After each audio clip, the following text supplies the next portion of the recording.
নমস্কার। এরিচর্চায় সকলকে স্বাগত। যত সময় এগোচ্ছে ততই বাংলা তথা সমগ্র দেশেই শিক্ষায় কিন্তু একটা পরিবর্তন চলেছে। বিভিন্ন সময়ে বিভিন্ন পরিবর্তন হচ্ছে।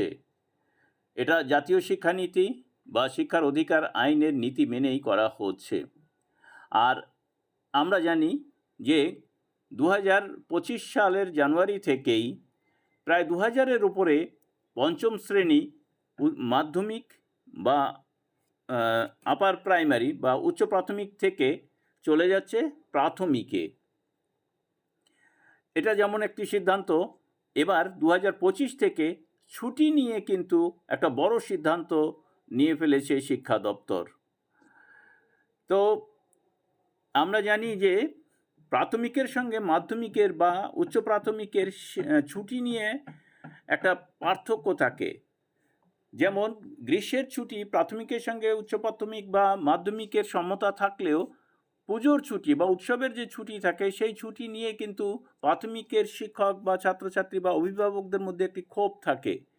কারণ পুজোর সময় উচ্চ প্রাথমিক বা মাধ্যমিক স্কুলগুলো 1 মাস ছুটি থাকলেও প্রাথমিক স্কুলগুলো কিন্তু লক্ষ্মী পুজোর পরেই খুলে যায় এবং কালী পুজোর আগে পর্যন্ত চলে এবং কালী পুজো ভাইফোঁটার পরে আবার খোলে।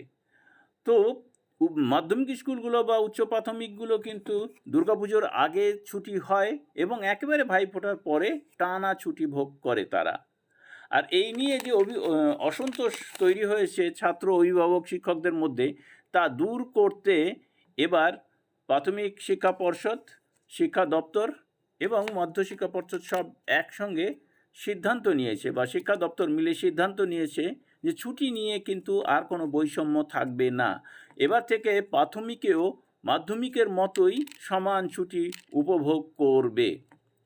আরও একটি গুরুত্বপূর্ণ সিদ্ধান্ত নেওয়া হয়েছে, সেটি হচ্ছে এই যে আমরা দেখি প্রতি বছরই দেখি যে এপ্রিল পড়লেই দাবদাহ চলে বাংলায়, বিশেষ করে দক্ষিণবঙ্গে, মধ্যবঙ্গে, উত্তরবঙ্গে নয়। তো এবার থেকে সিদ্ধান্ত নেওয়া হয়েছে যে এপ্রিলে থেকেই সকালে স্কুল হবে, অর্থাৎ প্রাথমিক বা মাধ্যমিক সবারই সকালে স্কুল করা হবে এবং মে মাসের শেষের দিকে গিয়ে গ্রীষ্মের ছুটি দেওয়া হবে। তো এই প্রসঙ্গে আমার মনে পড়ে যায় যে আমরা যখন প্রাথমিকে পড়তাম তখন প্রতি বছর 2 বার করে সকালে স্কুল হতো, একবার গ্রীষ্মে আর একবার শীতে। আমরা শীতের মধ্যেও হু হু করে কাঁপতে কাঁপতে সকালে স্কুলে যেতাম। যাই হোক, পরবর্তীকালে সে নিয়ম উঠে যায়। সকলকে ধন্যবাদ জানিয়ে শেষ করছি। ভালো থাকবেন, সুস্থ থাকবেন।